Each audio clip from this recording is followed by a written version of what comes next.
I'm a police officer in South Jersey. I've been doing this since I was 23. For the most part, it's not as exciting as it's cracked up to be.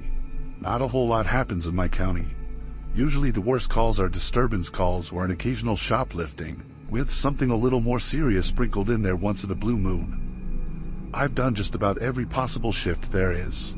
I did my time on the night shift, and there were definitely some weirder calls during the night shift than the day shift. But this one time I was working the night shift, I didn't get any calls. I was just cruising on a quiet road with no streetlights and woods on both sides. I saw the reflection of taillights suddenly approaching on the right-hand side of the road on the grass. As I got closer, I saw that the driver's side door was open. I started to veer onto the grass as I slowed down, fully planning on getting out to see if the driver needed assistance. I saw someone step out of the car, stand by the door for a second, then started to run into the woods. I radioed the codes for a suspicious person or vehicle, then got out of the car with my flashlight on and my hand on my holster just in case. In this situation, I had to expect the worst. I got to the front door of the car and looked inside, half expecting to see someone else sitting there, but the car seemed empty. There was a seriously foul odor emanating from inside the car, though. It smelled like a rotting animal. I called out to the woods asking if anybody's there and needs assistance, and I stepped to the tree line waving the flashlight around.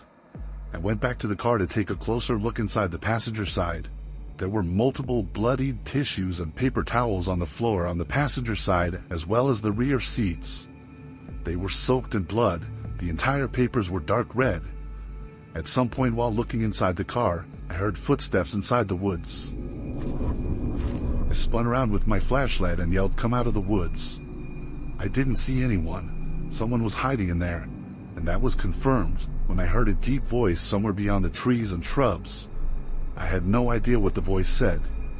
I responded saying, "Show yourself, are you hurt?" I prepared to unholster my gun as I walked a little closer. I repeated myself, asking, "Are you hurt?" No response. The voice I heard before didn't sound like a person in pain bleeding out. Additionally, why would they run into the woods upon seeing a police car? Something was way off. I went back to the car and requested assistance. I noticed as I investigated the car further that it had no plates, and when I went back inside of the rear, I found something that made me almost puke from shock. There was something heavy wrapped in bloodied paper towel. I unwrapped it with my gloves on to find a severed hand, and it took me a hot second to realize what it was, because it was completely dark red soaked in blood. Now the situation went from a 5 to a 10. I radioed that there was a possible murder and needed backup. I now put my cruiser's lights on to help other officers more easily identify my location. When backup arrived, we did a thorough search of the woods, looking for possible blood trails. Nothing though. There were not even any blood trails leading from the car, which meant that the hand and blood on the tissues I found may not have been from the person who I saw run into the woods. Eventually the canine unit had to come and search for the person. Hours upon hours went into this search, well past dawn, turning up nothing. The vehicle was taken into custody. It had been reported stolen by a resident of a nearby town, who said he had no idea who could have stolen his car. Fingerprints had been collected from the steering wheel and DNA testing had been done on the hand. There was not a single match to anybody in the database. To this day, there was never any progress in finding out who the driver of that car was, and whose severed hand that was.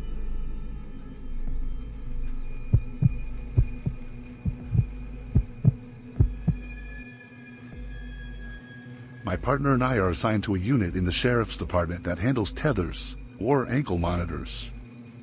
One night while looking for someone that absconded the program, we followed her last known location to a somewhat shady area of our county. Not many stops are routine, but this one was unsettling from the beginning. My partner walked to the front door, as I held the side of the house, keeping my focus on him and the side of the house. After knocking on the door, we could hear movement from inside. As the door opened, a middle-aged woman slowly peered out of the door and looked directly at me. There was no way she knew where I was standing. I was not in view of any window at the front or side of the house. What was strange was that most people would answer the person at the front door, not look at the side of the house first. After a moment, she let us in after we asked if she knew who Camille was, who we were searching for. She mumbled something to the effect that she was there. Things went from 0 to 100 immediately as she dropped to her hands and knees and started scooting on the floor yelling for Camille. This lady had some obvious mental issues, and we figured this Camille was a caretaker of some kind. We both knew the situation was off, but started searching the house. The entire time this woman was yelling for Camille, never once getting back to her feet, just kind of following us on the ground. The time must have been around 8 p.m. and it was dark outside. The inside of the home had one light on. There were no TVs or any electronics of any kind. The house had a strange feeling to it. The layout of this older style home had about 4 bedrooms and 2 floors. Every time I left a room, I swear I was in a part of the house I had not just been in. I would enter a hallway and seemingly be in another part of the house, like I entered a dimensional gap or something. The woman would sometimes be right behind me without making a sound. I was starting to question how all of this was possible. At one point, we both entered the upstairs, which looked to be a regular upstairs with bedrooms, or maybe a bathroom at the top of the stairs. As we tried to open the door, initially it would not budge. It appeared that it had been sealed somehow, like it had been painted over, and paint had dried in the seams of the door. After putting in a little extra effort, the door opened, revealing an attic, not bedrooms. If you remember Paranormal Activity when the guy finds a picture of his wife and child in the insulation, that's what it looked like. There was nothing but storage space, insulation, and an older style light bulb with a string hanging from it. The lady was just sitting at the bottom of the stairs watching us, occasionally yelling for Camille. After what seemed like an hour of searching this house over and over again, going into rooms I swear I had just left, we called it and cleared the property. As we drove off, the woman was now standing right in front of the door, staring at us as we left. According to when we called dispatch and when we cleared, we were only there for 20 minutes. It felt like we were there for well over an hour or two. I don't know what was more unsettling, the fact that it was late at night, the lady yelling Camille's name and scooting on her hands and knees, or quietly showing up behind me when I had not heard her move, or the fact that she was standing at the door just staring at us as we left. We have not returned to that house.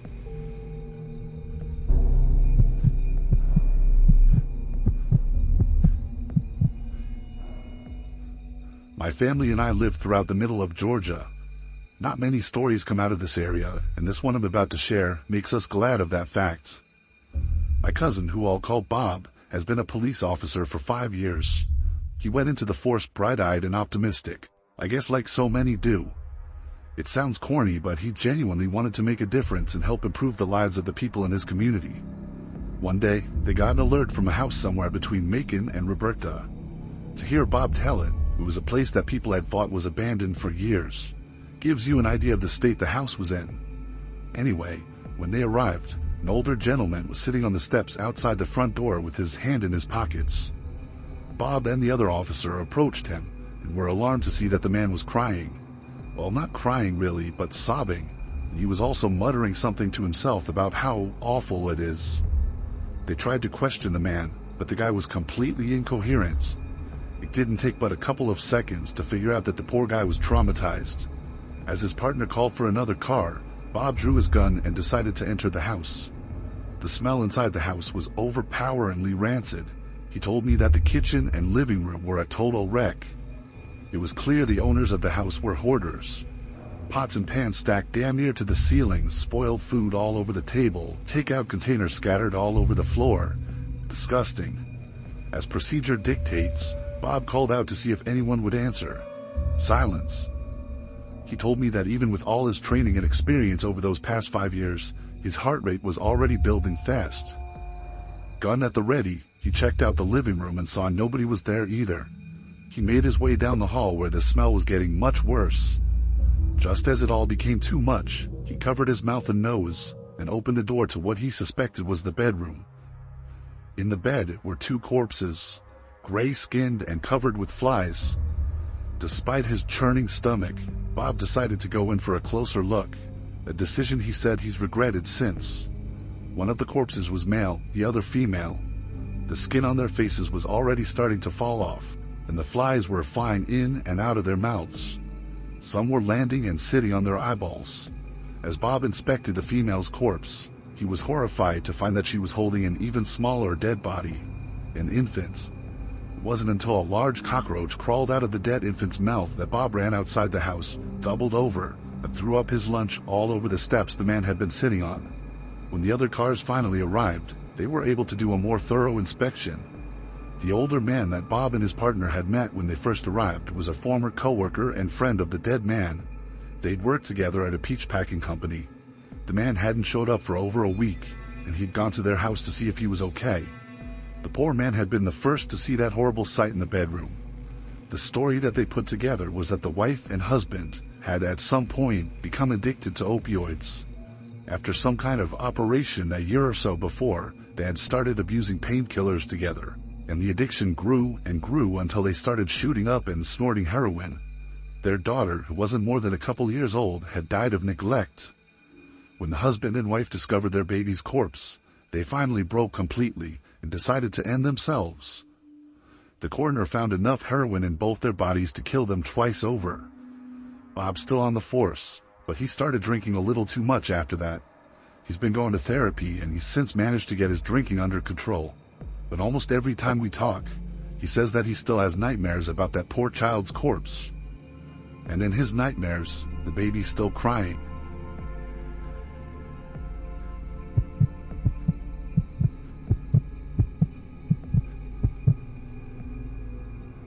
I once responded to a call of a possible breaking and entering. A young woman living alone called in fear, saying that she came home to find a broken window downstairs, but nothing seemed to be stolen and she couldn't find anyone inside. But then when she went upstairs to bed, she thought she could hear footsteps moving around downstairs. Her call disconnected shortly after she said that, and the woman wouldn't pick up to any of the attempted callbacks. I took the call and arrived at the little house. I went to knock on the front door, and after a minute, I gave it another set of knocks and pressed the doorbell. After another minute, I tried one more time, this time banging really loudly and ringing the bell again. When there was no answer this time, I decided to inspect the house. I walked around the house, and I found the busted window. It was a window big enough to crawl through with ease. I stuck my head into the dark house and yelled, "It's the police." It was silent. I radioed to dispatch that the house seemed silent. More officers were en route, but I didn't feel right waiting around in case there was someone truly in danger in the house. I radioed that I'm going into the house through the window, and then I climbed through it. I stepped over the shattered glass into the kitchen. I drew my gun and started walking through the kitchen, hearing the glass crunching below my boots. I shouted into the house to make my presence as a police officer known to anyone who was inside. I didn't hear any footsteps, so I went upstairs, as the woman on the phone told dispatch that she heard footsteps downstairs, so that would mean her bedroom was upstairs. I wasn't trying to be too quiet as I went up the stairs, but I also wasn't stopping around. I didn't know what to expect, if someone with a weapon was in the house or if the woman was just alone in bed. I said, "Ma'am, it's a police officer. Are you here?" And I heard back a soft female voice from upstairs saying yes. I followed the voice to one of the bedrooms, where I saw a woman sitting up in her bed under the covers. She looked at me, and I asked if she was okay. She said she was fine. I noticed a slight tremble in her voice. I kept the lights to the bedroom off as I looked at her. There was enough natural moonlight in the room that I could examine her facial expression. She looked distressed. I told her I was responding to her phone call, and then I asked her why she hung up and didn't pick up the callbacks. She stuttered and said no one is here. I caught on to what was going on. I looked at the closet and made a slight head nod to her. She very slightly shook her head no. I looked down under the bed and pointed, and she shook her head yes. The weight of the pressure of what to do next was 1,000 pounds. The best idea I came up with on the spot was telling her, "All right, ma'am, I just need you to sign this report form stating that I was here and there was nothing unusual." She said okay and got up from the bed and came over to me, and when she was close enough I pushed her out of the room and then drew my gun and yelled, "Come out from under the bed." I was still shook when I saw a dark figure actually slowly coming out from under the bed. I said, "Hands first and drop any weapons." I heard the clank of something drop to the floor, which turned out to be a gun. A middle-aged man in all black clothes stepped out from under the bed with his hands up. I made the arrest on the spot and brought him outside, right around the time the other officers were arriving. The woman had hung up the phone on the police when she thought the footsteps were upstairs, and she didn't want the intruder to hear the audio from the phone call. This was also why she didn't pick up the phone, because by this point the intruder entered the room and had her at gunpoint.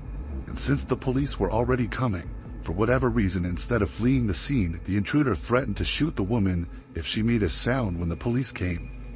After I had rung the bell, he hid under the bed and told her to pretend he wasn't there. I'm glad I was able to catch on to the situation. It could have gone a number of ways if I hadn't.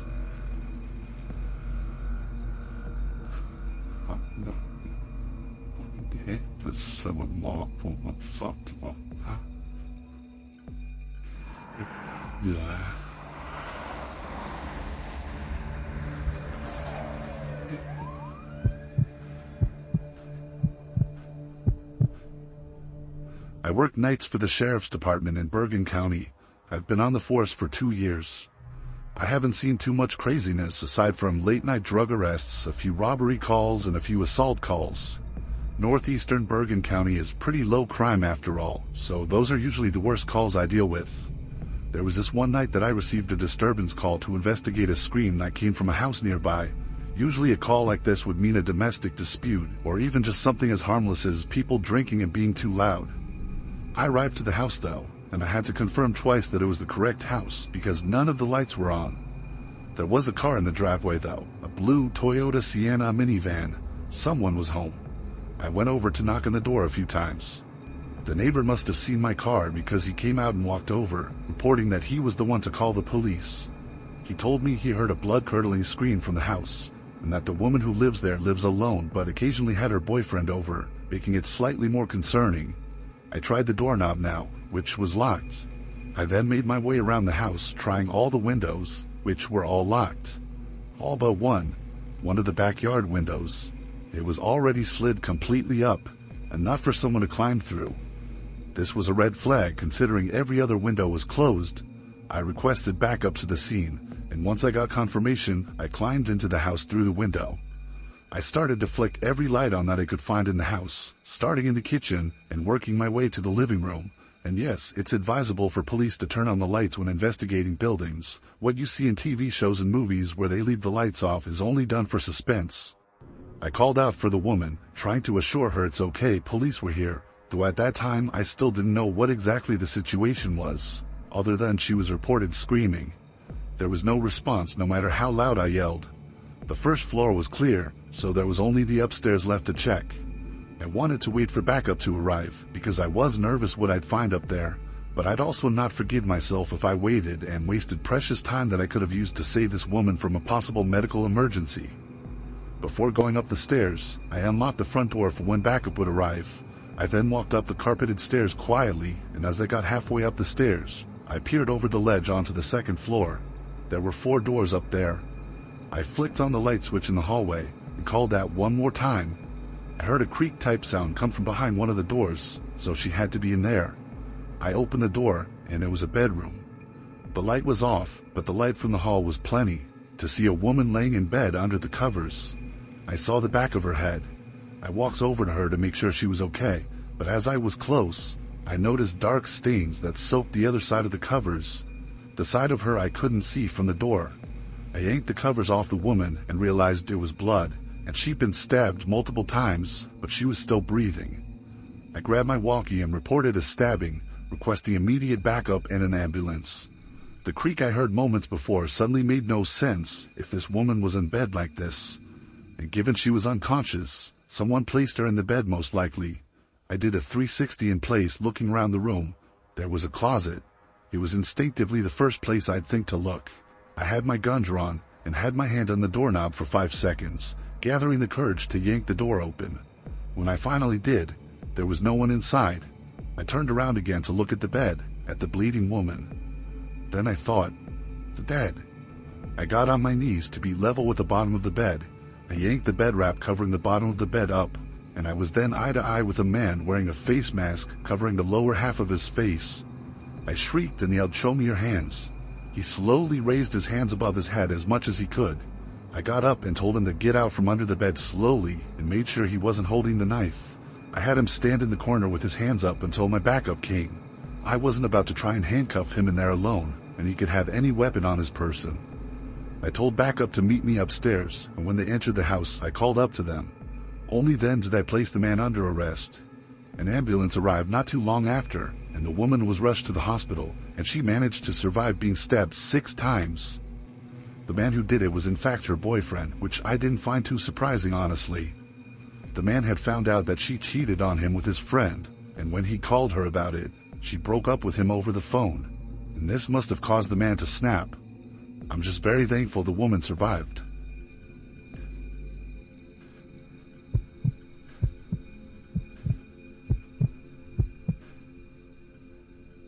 This story was told to me by my best friend's uncle, who works the night shift as a police officer in our city. A year or so ago, Mike, my best friend's uncle, was out on his nightly patrol with his partner Steve. They've been working together for years, and they're both Army veterans, so they're very level-headed and calm people, perfect for being police officers. When they got a call from a landlord at an apartment complex complaining about one of his tenants, they didn't really expect anything bad. They get calls like that all the time, so they headed over to see what was going on. When they arrived, the landlord greeted them outside. It was probably 1 or 2 in the morning, and everyone from the complex was standing out in the grass, which was odd. The landlord approached Mike and Steve and started to rant about one of their neighbors being crazy and turning all of the water on in his apartment. Apparently he was some guy in his 30s, and he'd been acting weird lately. Mike could see that there was water seeping out from the front door to the place and decided they had to go in and do a welfare check on the guy. When they walked in, water was pouring down the stairs and clearly flooding the building, which meant that this water had to have been turned on for hours to cause this kind of damage. They climbed to the 2nd story and knocked on the door where the water was gushing out from. The landlord told them that the tenant's name was Adam, and so they pounded on the door calling his name. No one answered for a couple minutes, and so they decided to break the door down. When they did, they spotted Adam standing in his kitchen. All of the sinks, the shower, and the toilet from the bathroom and a hose from outside were gushing water everywhere. Adam was standing there shaking. His eyes were wide like he was terrified to move. "Adam, what's going on? Are you all right?" Mike asked while his partner Steve walked further inside to check everything out. Steve walked into the bathroom to turn off the water and to make sure no one else was in the apartment. Mike slowly approached Adam, who seemed terrified because he was shaking so much. He didn't even look at Mike as he approached.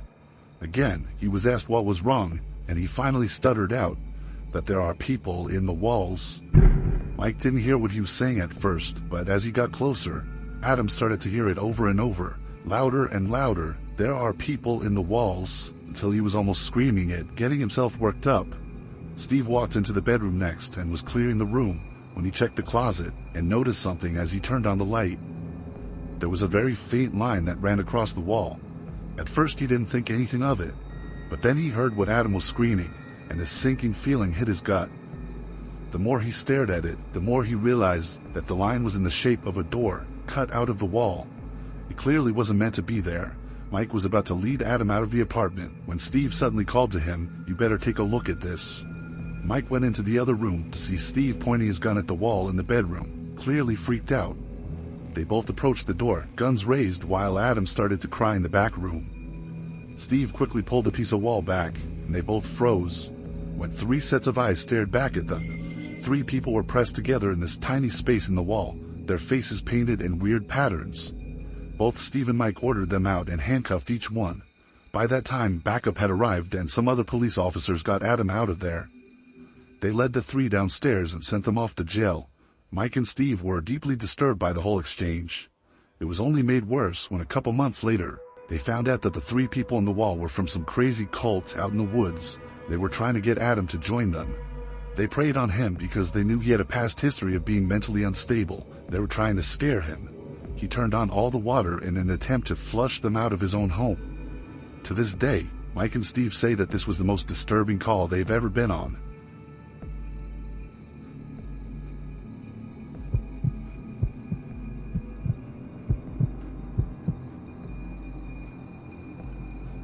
This one time when I was working a 12-hour overnight shift, I went out on a call for a suspicious person walking house to house, knocking on doors and saying things to people through their doors or to their doorbell cameras.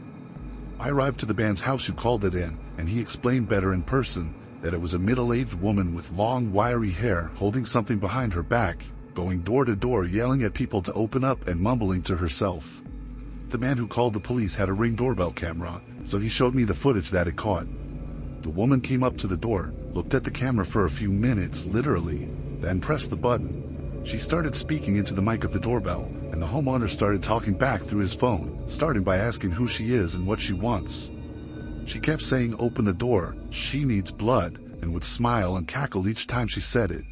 When he threatened to call the police, she laughed and started basically punching the door and trying to remove the Ring doorbell camera from the wall. It wasn't possible to tell if the threat of calling the police is what eventually got her to leave. But when she did, the man saw that she went to the house next door. This was when he actually called 911. The footage was absolutely bone-chilling. It was like a scene from a scary movie, and it wasn't possible to tell what she was holding behind her back because of the creepy way she backed away from the door to the sidewalk, still facing the doorbell camera the entire time. There were 2 or 3 other units on this now, driving around the area trying to find the woman.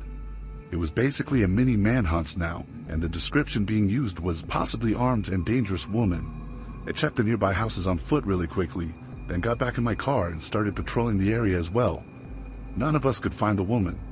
And then we got a report of a breaking and entering nearby. Someone had called 911 to report that someone had entered their house with a weapon, and the caller was hiding in their bedroom upstairs.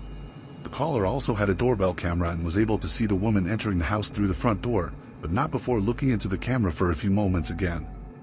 I arrived at the house just about the same time as another unit. Entering the house was easy as the front door was left unlocked, of course.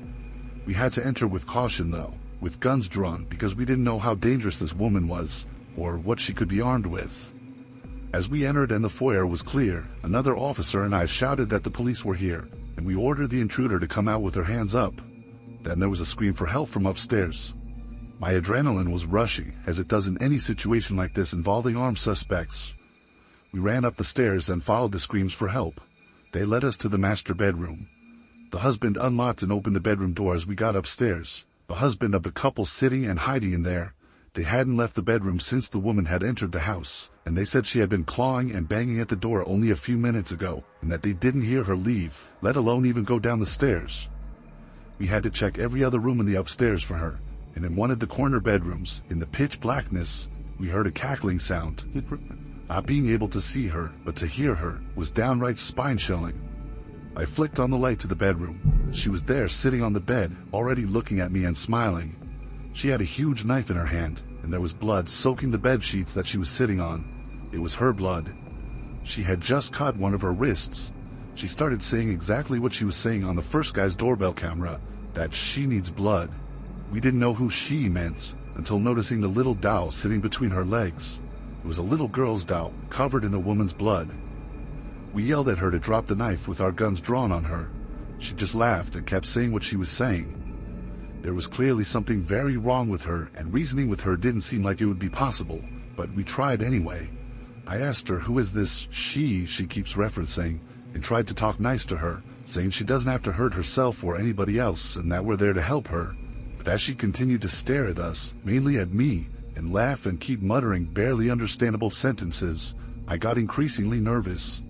I had my gun aimed at the giant knife in her hand, contemplating shooting it out of her hand, considering if that was a viable, safe option, but neither of us were expecting what happened next.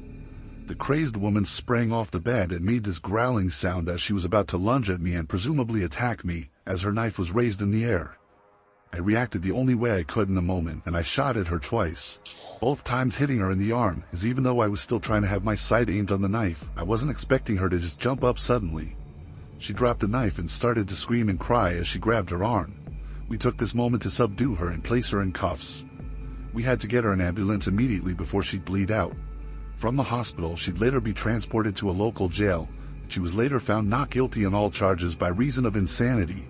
She's currently a patient at a mental asylum in my city. The horror that every party involved in this incident had to go through was unimaginable.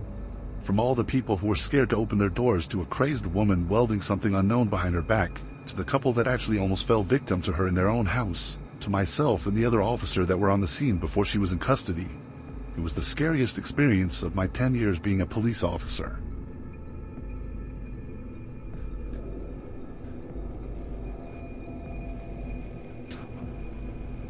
That's what. No. He. But we.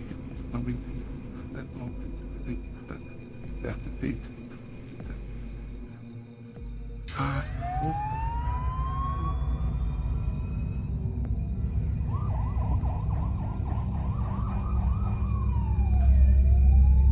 My partner and I got a breaking and entering call late one Friday night.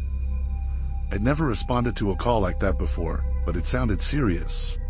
A young woman was home alone and heard footsteps downstairs, but when she was on the 911 call, the call was cut before she could give her location in the house. We arrived to the home and entered through the front door, which was left unlocked, which later proved to be how the break-in occurred. Both of us shouted police with our guns drawn, expecting the suspect to be armed.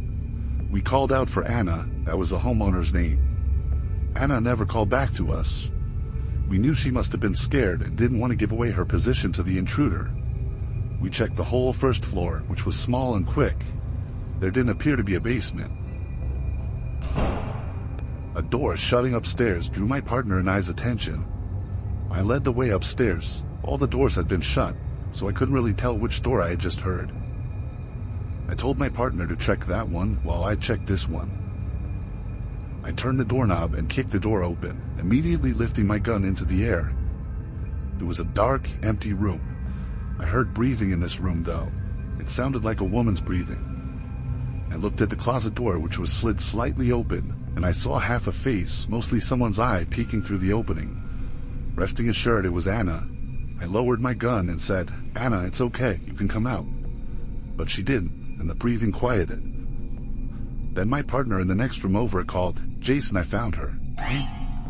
My feeling in that room suddenly went from at ease to ready to throw up. I raised my gun again and yelled, "Come out of the closet." They did not obey, so I called my partner into the room. He turned on the light and we opened the closet together to see this disheveled, drugged-out woman holding one of Anna's kitchen knives. With two guns pointed at her, she dropped the knife and we brought her into the precincts. Thank God I was stationed in a safer area of town the next year, and I haven't gotten any breaking and entering calls since then.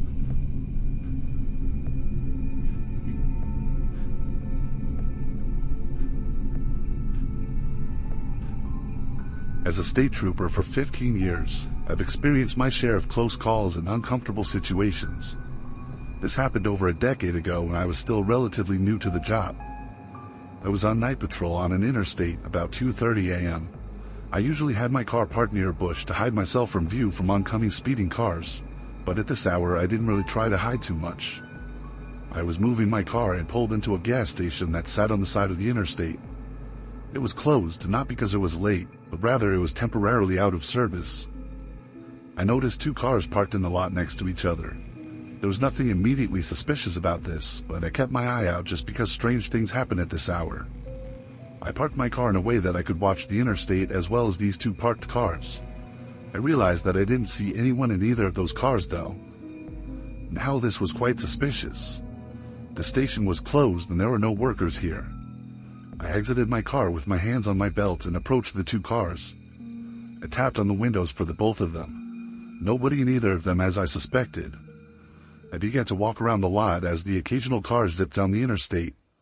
I went up to the glass of the closed gas station and knocked on it. I turned around, dumbfounded. Whose cars were these?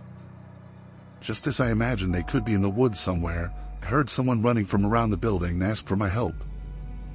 He was some young 20-something-year-old man, like me at the time. He said his car wouldn't start and needed help. Now I told him right away that I was no mechanic and that he'd need to call a towing company, but he practically begged me to just check under the hood for a second. He ran to his driver's side and popped the hood. I looked under the hood with him, not really knowing what to look for because I wasn't much of a car guy at the time. I asked if his battery died, and when I looked at him, I took note that he was looking around very oddly. He replied, "I don't think so." I then looked at the car parked next to him. "Whose car is that?" I asked him. He said he didn't know. He simply parked there to see if there was a porta potty in the back or something. I was reading through this kid's bullshit. Something was up here. As I looked back at the guy from the two cars, I saw him looking back at something or someone. I turned and saw another guy approaching me with a knife in his hand. I unholstered my gun and aimed it at him. He dropped the knife and put his hands up. They both did. I immediately called for backup while keeping the two at gunpoint. I cuffed the one who was holding the knife and placed him in the back of my car, and then grabbed the second pair from my glove box and cuffed the second guy. When backup arrived, I went to the back of the gas station where the first guy had originally approached me from. What I found there still holds up to be the most disturbing thing I'd ever seen in all of my years as a trooper. There were two fresh, dead bodies wrapped in garbage bags, cut up in 2 pieces each to fit in the bags. Along with them was also a shovel sitting on the concrete by the woods. The two were planning on burying the body somewhere in the woods off the interstate, and it seemed they were in a hurry. These two were a couple of the dumbest people I had ever interacted with, being that out of anywhere in the state, they chose to bury 2 bodies off an interstate behind a gas station. Going to sleep at night knowing you almost had your throat slit by somebody on the job messes with you. And I didn't get much sleep for a while.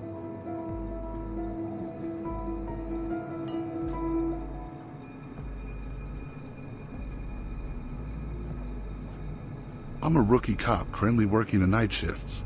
I'm just a normal patrol officer conducting traffic stops and responding to basic 911 calls.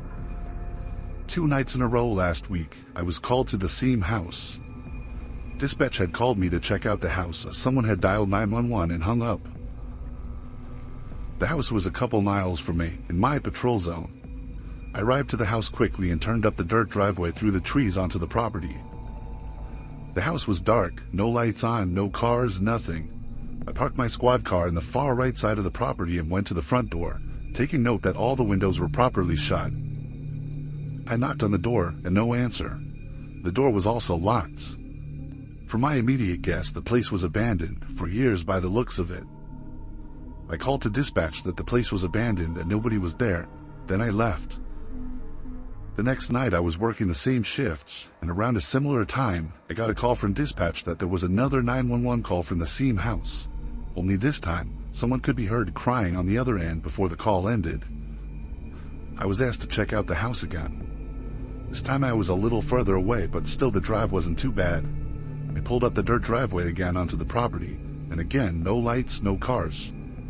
I approached the front door again, and this time it was left cracked open. I knocked on the door while holding the doorknob to prevent the door from pushing open. No answer. I called the dispatch that I would be entering the house, which I was cleared to do since the crying over the line implied an urgent situation inside the house. I drew my gun and entered the house.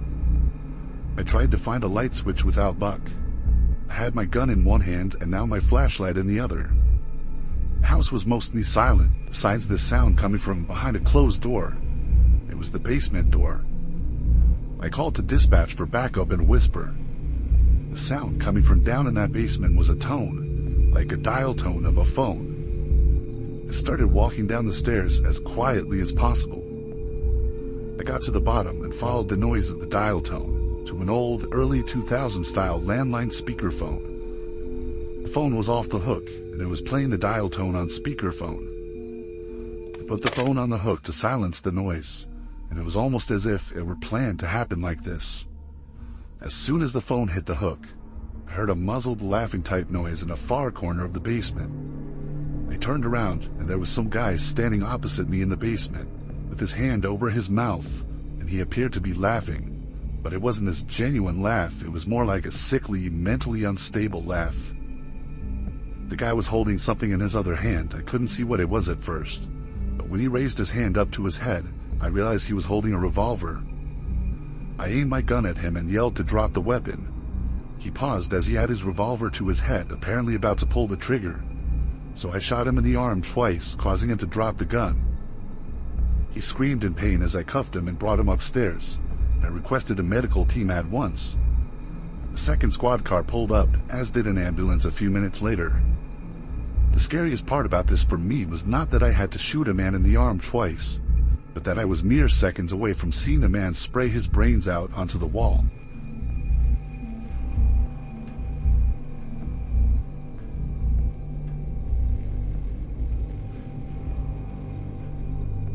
My partner and I got a radio call of a welfare check, which is just a check on the welfare of a person. A woman's ex-boyfriend called because he received text from his ex stating that she wished it had never ended and that she could no longer go on without him. We get to the place, knock, pound, etc., no answer. We call the number the ex provided and get an answer and a hang-up, so we hear it from the outside window and know she's in there. We say we're going to break the door down if she doesn't answer. We hear some slurred mess of speech. Door unlocks but doesn't open. We open the door to find a young woman, wet, naked, pale as hell and swaying in one spot, her hands bleeding. We call a rescue ambulance and she's off to the hospital. Now to the creepy part. None of the lights would turn on, so we conduct a safety search and find candles lit in the bedroom and bathroom. On the walls were Bible scriptures written in her blood, a tub of brown water, the water being mixed with old blood. I don't know how she survived because that water was dark. She had been sitting in it for approximately 3 to 4 hours.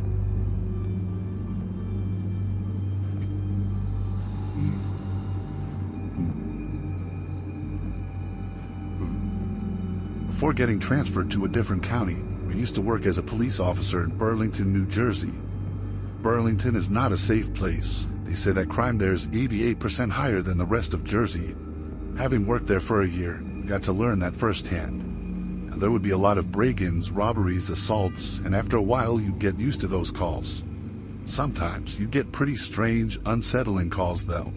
This was one of them. Most Burlington locals are familiar with the McNeil Mansion, a long abandoned mansion that sits right on the Delaware River.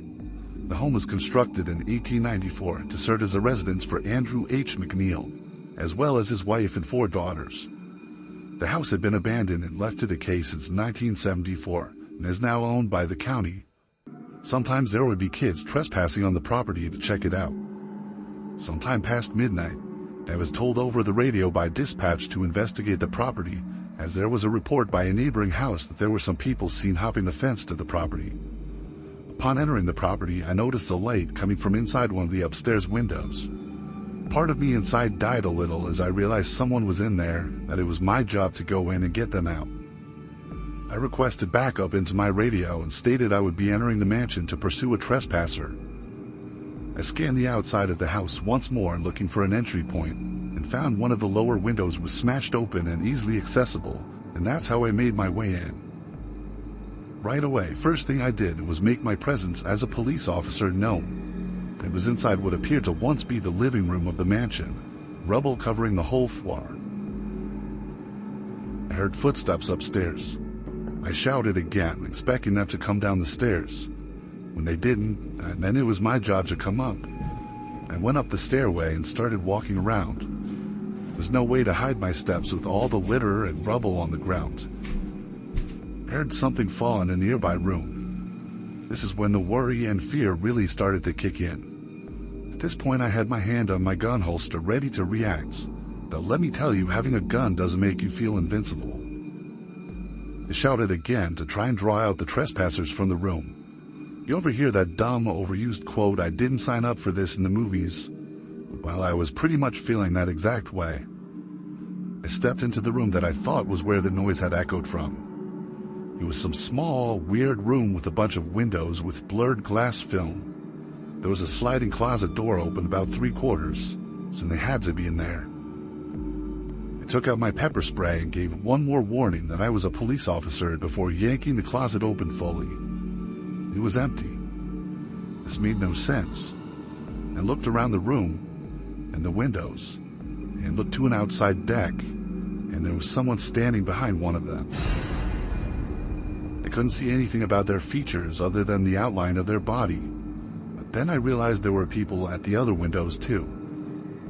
The way they were all looking at me through the window film, such a ghostly appearance they gave, like a picture from a kid's horror novel. I found the door to that deck in an adjacent room. When I stepped out, the 3 figures standing at the windows were gone.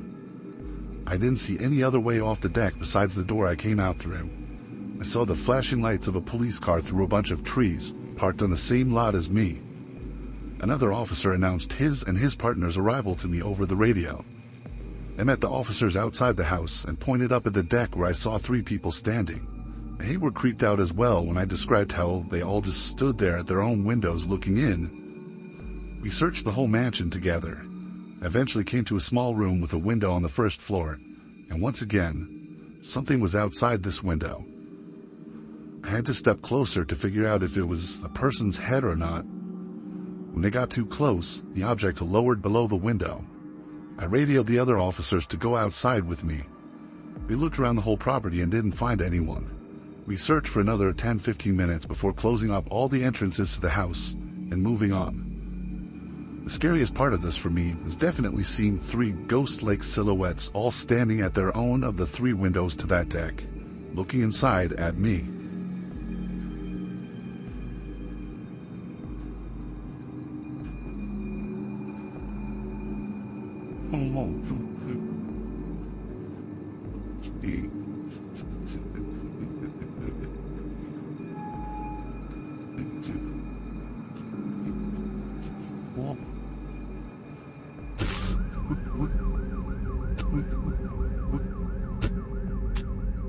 This video is sponsored by Scentbird, and no, it may come as a surprise, but besides making videos, one of my favorite things to do is go out with friends and socialize in my spare time, and these past few months I've been getting constant compliments from both my friends and strangers about how I smell.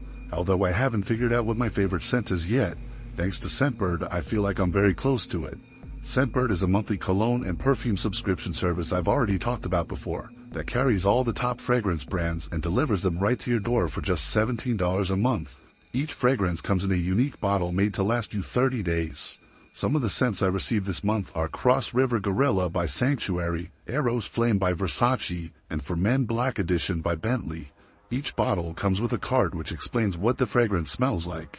For example, Cross River Gorilla has a scent that mixes the aromas of cardamom, green apple, violet leaf, and smoked leather, with people who bought it rating it as a refined, casual scent perfect for the fall season and just hanging out. You can always go on their website and take their quiz, which will tell you which scent is the best fragrance for you based on your lifestyle. The quiz takes less than a minute and will give you personalized results based on what you're looking for. If you're interested, scan my QR code and use Nightmare55 to get 55% off your first month at Scentbird.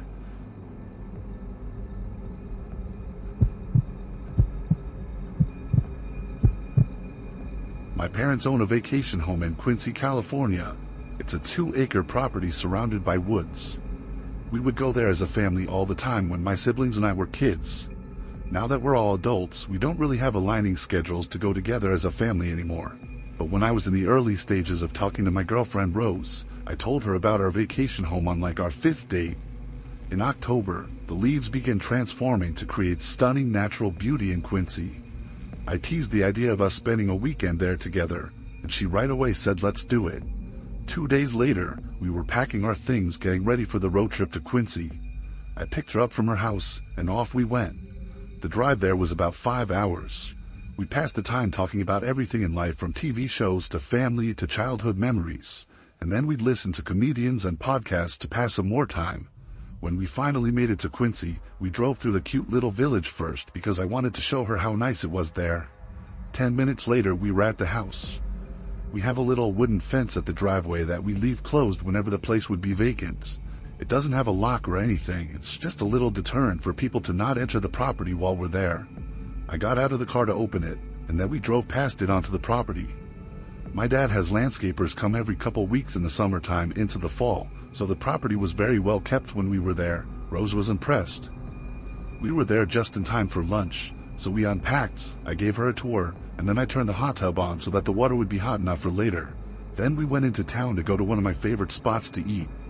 When we finished up, we did a little sightseeing and went to the Plumas County Museum. After that, it was starting to get dark out, so we headed back to the house. We relaxed in the hot tub for a while. The hot tub was on the back deck under the awning. It was really cold out, but it felt nice in the hot tub, until we both could hear the crushing of leaves nearby, like footsteps. We thought it was a bear, so we both jumped out of the hot tub and ran into the house. I turned off all the lights inside and outside, thinking the lights could be attracting a bear or some wild animal. I peeked out one of the windows, expecting to see a bear, but instead saw the silhouette of a human being walking along the side of the house.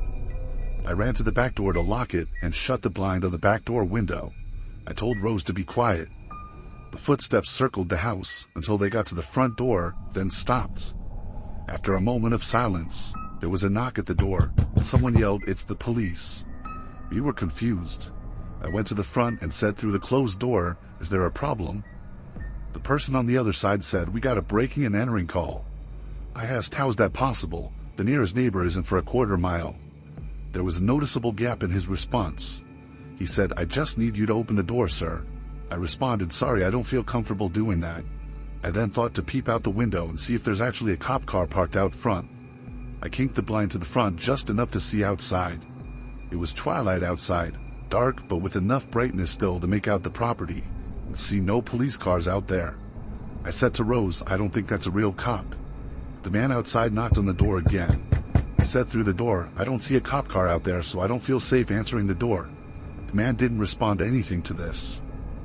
When there was another moment of silence, we thought he already walked away. A couple minutes passed and we were still in the living room talking to each other. Then heavy footsteps clomped away from the door. He'd been standing there still the whole time against our knowledge. I went over to peek out the window again, but I didn't see anyone. He must have walked off a different direction from the house. The scary thought was, the house is surrounded by woods. He could come from literally any direction. We were definitely not going back outside again that night, besides me going outside real quick to turn off the bubbles in the hot tub. And from there, we stayed in the bedroom watching movies and eventually went to sleep. I kept my dad's shotgun from the closet under the bed. The next day we went hiking in Plumas National Forest. Then we went out to eat, and then we went to see a movie at the nearby theater. When we got back to the house, it was getting dark out. We pulled onto the property, and Rose screamed, "Oh my God," and I damn near swerved the car thinking I was about to hit something. I slammed on the brakes and said, "What?" She pointed at someone quickly walking away from the house towards the woods until they disappeared into the darkness. I tried to keep Rose calm when she started freaking out that someone's stalking us. I told her it's fine, we have a gun, and we're leaving tomorrow morning anyway. I was kind of scared too, though. I pulled the car as close as possible to the house, then we quickly went inside. I did a quick run round of the house, making sure every door and window was locked. We didn't go outside again that night. We packed our things to be ready in the morning, and then went to the bedroom for the rest of the night. After watching a movie, we went to sleep. Around that time, I started hearing this weird scraping sound coming from outside. It happened every few seconds, and then it would stop for a few seconds. I couldn't make out what it was, but something was going on out there. I feared that person may have came back. I waited until the noises stopped completely, before quietly getting out of bed to not wake up Rose. I walked to the window, kinked the blinds just a bit, and found myself face to face with a man on the other side of the window trying to look in. He definitely saw me. I fell backwards and screamed, "Jesus Christ." Rose woke up. I didn't say anything though. I grabbed the shotgun from under the bed and made sure it was loaded before running out the back door and shooting it into the air while screaming like a madman, trying to scare off that man and whoever else could have been out there. I think I fired 3 shells into the air before going back inside. Then I'd explain to Rose what happened. In a strange way, I felt a nice adrenaline rush after going outside and doing that. Maybe that was partly why I felt so confident that whoever was outside wasn't coming back. The adrenaline eventually wore off. When we were back in bed, I was scared once again of hearing any kinds of sounds from outside. We made it through the night, and the next morning I did call the police just to file a report on the whole thing. My family and I have been back there a few times since this story, and thankfully that guy never came back. At least while we were there.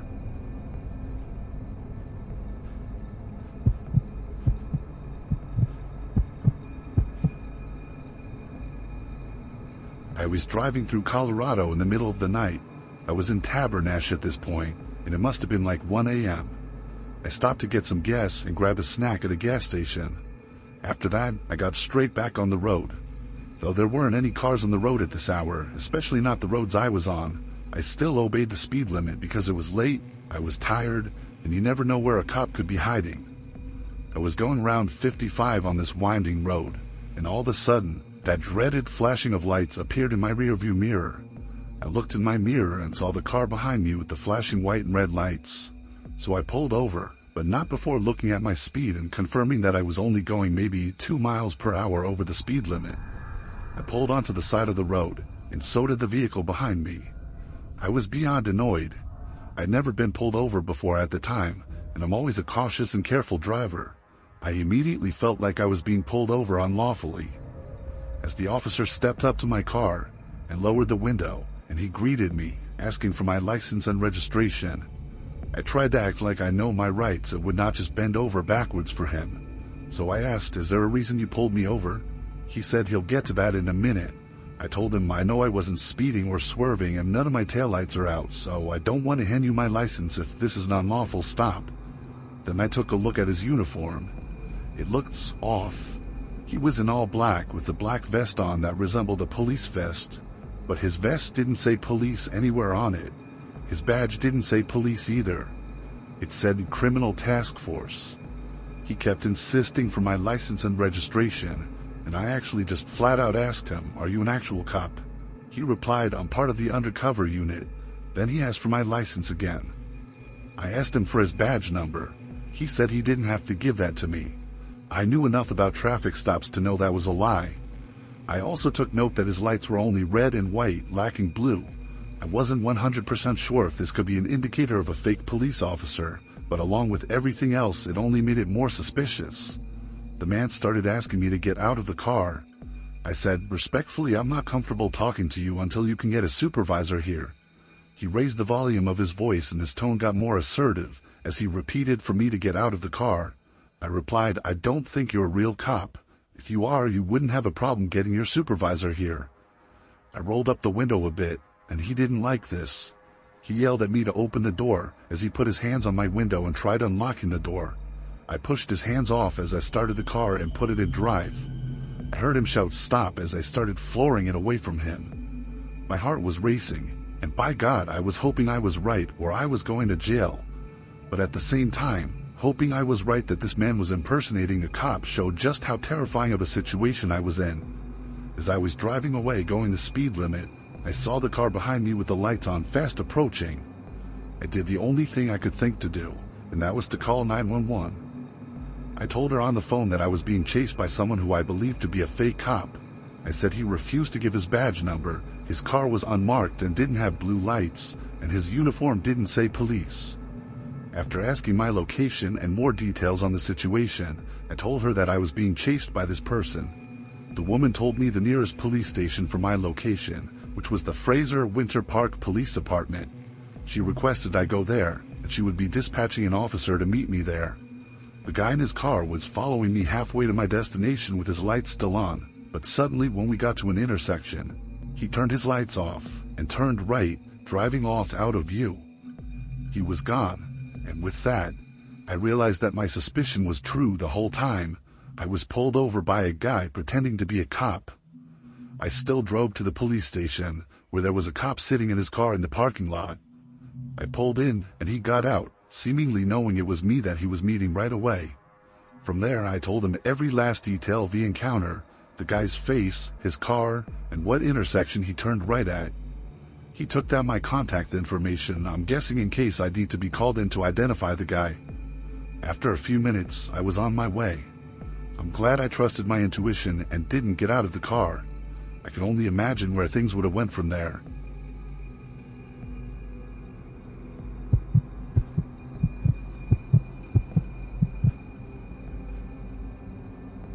I'm 29 years old. I live alone in my house in a small town in Michigan on the weekends. I come here to escape from the city lifestyle that I spent most of my life growing up in and I'm sick of. I like being in a quiet, rural area, but my house and property is the kind of place horror movies are usually set. A house with a big property and the neighbors not right on top of you. You don't hear of too much crime usually in my town, but that's because the population is relatively low. I don't have a lot of friends in the area, but that's not why I come here anyway. I come to be alone and escape my stresses from work and people in general during the week. One Friday, shortly after arriving at the house after my drive, I got a knock at the door. I opened it to a guy with a clipboard. Immediately I knew he was selling something. He asked me if I was content with my security system. I said I don't have one, but I'm not really interested, and I made a joke that no one's breaking into this ugly house.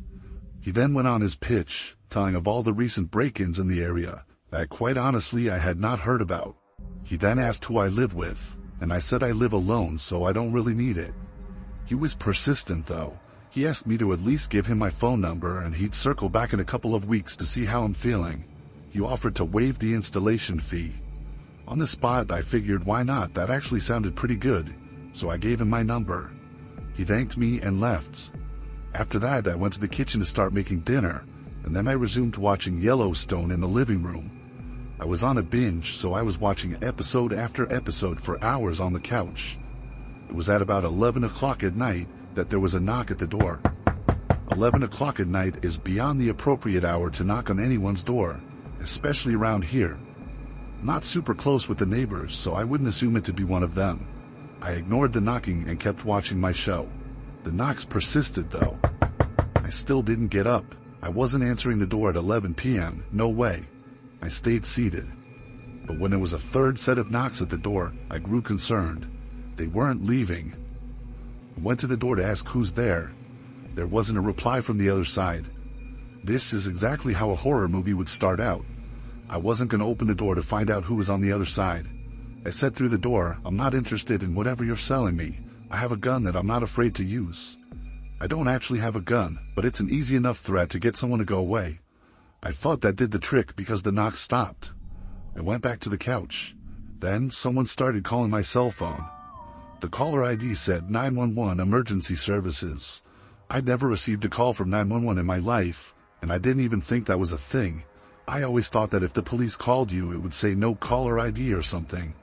I picked up the phone, and a man on the other line asked, "Is this George?" To which I said yes. He said, "This is the police department. We have officers outside your house right now. There's been a report of a crime on your block, and we have some questions to ask you." This didn't feel right at all. I asked the alleged 911 operator to ask the police to go to the window so I could identify them before opening the door. He said he can't do that, they're already outside my house, which made no sense. I said, "I don't answer questions, sorry," and hung up the phone. Even if it were the real police, I had no legal obligation to answer the door anyway. But this was screaming trap in every sense of the word. They tried calling me again with the same number.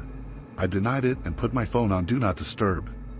I actually decided to call 911 and ask if these calls are legitimate, and right away, the 911 operator said it's absolutely not real, and coupled with the fact that someone was at my door, they advised I lock all the doors, grab something I could use as a weapon, and wait inside until a police officer arrives at my house. While I was on the phone with her, I heard the back doorknob being shimmied with, and someone trying to push the door open. And then apparently tried ramming or kicking the door down because there were these super loud bangs on the back door. I told the operator this, and she said the police will be here in less than 10 minutes. I needed them now though. I went to the door and screamed, "Do you want to get blown up?" And there was a yell on the other side saying, "It's the police, open up," followed by another ram or kick into the door. The back door is next to a window unlike the front door. So I looked out the window, and I saw two masked men attempting to kick down my door. When I say mask, I mean they had these disturbing looking sacks on their heads. It looked like they had eye and mouth holes cut out. They saw me looking through the window, and I guess they saw me on the phone. They must have realized I was on the phone with the actual police, and they took off into the darkness. About 5 minutes later, it was a knock on the door from the actual police. I let them in. One of the cops was very helpful, and he went as far as to search my entire property.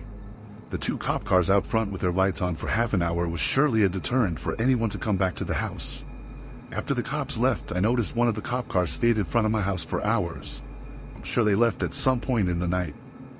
I'm done opening the door to anyone unannounced though, because I'm 99% sure that guy who's claiming to sell security systems was just scoping out the best house to target, and him and his squad were spoofing 911 calls to get people to open the door late at night.